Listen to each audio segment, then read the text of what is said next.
प्रोटीनची कमतरता भरून काढायची असेल आणि थकवा कमी करायचा असेल तर हा एक लाडू रोज खावा. या लाडूमध्ये वेगळ्या वेगळ्या प्रकारच्या बिया आहेत. नेहमी आपल्याला प्रश्न पडतो की बिया खायच्या कशा, किंवा त्या हेल्दी तर असतात पण त्या कंझ्युम कशा करायच्या. तर हा लाडू त्यासाठी एक उत्तम सोल्युशन आहे.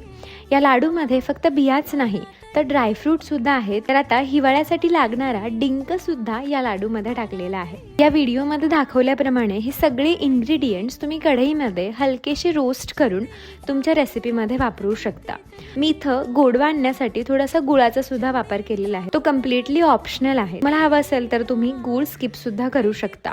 हा लाडू तुम्हाला फक्त थकव्यासाठीच नाही तर तुमच्या डिफिशियन्सीज भरून काढण्यासाठी सुद्धा मदत करणार आहे. इवन जर तुम्हाला अशक्तपणा येत असेल आणि यातला एक लाडू जर तुम्ही रोज खाल्लात तर तुमचा अशक्तपणा सुद्धा गायब होऊन जाईल. तर नक्की ही रेसिपी ट्राय करून पहा आणि मला सांगा तुम्हाला या लाडूची टेस्ट कशी वाटली.